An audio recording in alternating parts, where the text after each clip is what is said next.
검찰 조사를 받은 건 역대 처음입니다.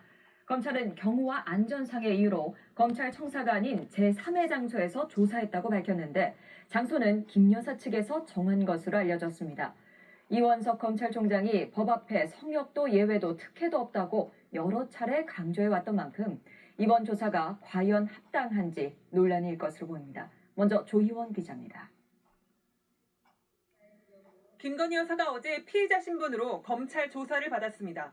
조사 장소는 검찰 청사가 아니라 제3의 장소였습니다. 검찰은 김 여사의 출석을 요구했고 협의 결과 경호와 안전상의 이유로 서울중앙지검 관할 내 정부보안청사에서 조사했다고 밝혔습니다. 정부보안청사가 이른바 국정원 안가인지 군사시설인지는 답하지 않았습니다. 다만 위치만 서울 종로구라고 밝혔습니다. 김 여사 쪽에서 조사 하루 전인 금요일 오후 결정해 검찰에 알려준 것으로 전해졌습니다. 검찰은 도이치모터스 주가 조작 연루 의혹과 디올백 수수 의혹 두 사건을 모두 조사했습니다.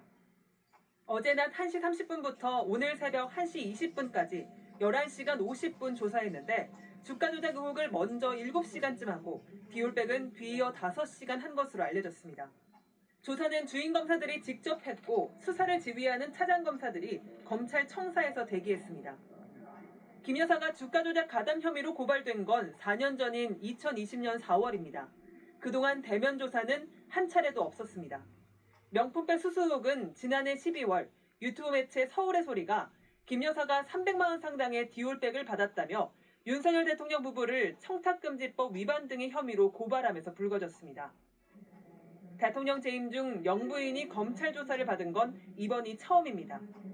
퇴임 후 조사받은 것까지 고려하면 세 번째입니다.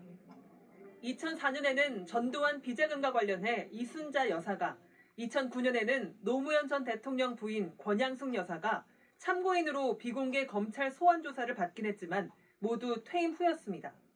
2012년에는 김윤옥 여사가 이명박 전 대통령 재임 중 내곡동 특검팀의 조사를 받았지만 서면 조사였습니다. 김건희 여사 조사와 관련해 대통령실 관계자는 수사 중 사안을 언급하는 건 적절치 않다며 김 여사 법률 대리인이 입장을 낼 거라고 했습니다. 김 여사의 대리인은 성실히 조사에 임해 사실 그대로 진술했다는 한 줄짜리 입장을 냈습니다. MBC 뉴스 조희원입니다. 그런데 김 여사를 제3의 장소에서 조사한 사실을 이원석 검찰총장이 조사고의 막바지에 보고받은 것으로 확인됐습니다. 친윤석열계 검사로 분류되는 이창수 서울중앙지검장이 뒤늦게 보고한 건데요. 검찰총장을 건너뛰는 이른바 패싱 논란도 불거질 것으로 보입니다. 이어서 송서영 기자입니다. 이원석 검찰총장은 어젯밤 11시 16분 김 여사가 제3의 장소에서 조사를 받고 있다고 알았습니다. 이창수 서울중앙지검장이 전화한 것으로 알려졌습니다. 조사가 시작된 지 10시간 가까이 지나서야 보고한 겁니다. 서울중앙지검은 지난 정부 때 법무부 장관 지시로 총장의 도이치모터스 주가 조작 사건 지휘권이 박탈돼 있어 미리 보고하지 않았다고 설명했습니다. 하지만 대검은 명품백 의혹도 함께 조사한 만큼 조사 사실조차 미리 알리지 않은 건 납득하기 어렵다는 입장입니다. 대검 관계자는 검찰총장은 물론 대검 간부 누구도 보고받지 못했다면서 조사가 끝나갈 때 사후 통보받았다고 했습니다. 그러면서 이 총장이 이런 상황에 대해 깊이 고심하고 있다고 했습니다. 이 총장은 지난주 주례회의 때도 이창수 서울중앙지검장에게 제3의 장소에서 몰래 조사해서는 안 된다고 강조했던 것으로 알려졌습니다. 그런데 이른바 총장 패싱 논란이 불거진 건 이번이 처음이 아닙니다.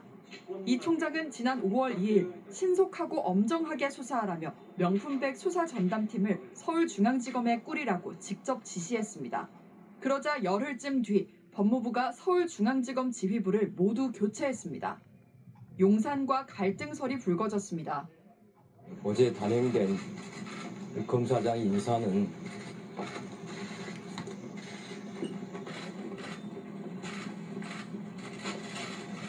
제가 이에 대해서 더 말씀드리지 않겠습니다. 공석이 된 서울중앙지검장 자리에 온 이창수 검사장은 윤석열 검찰총장 시절 대검 대변인으로 일하며 총장의 입 역할을 했습니다. 김 여사 수사에 제동이 걸리는 것 아니냐는 걱정이 나왔지만 이 총장은 그때마다 이렇게 답했습니다. 제가 검사들에게 당부하는 것은 우리 법 앞에 예외도 특혜도 성역도 없다. 이원석 총장은 이르면 내일 출근길에 자신의 입장을 밝힐 것으로 보입니다. MBC 뉴스 송서영입니다.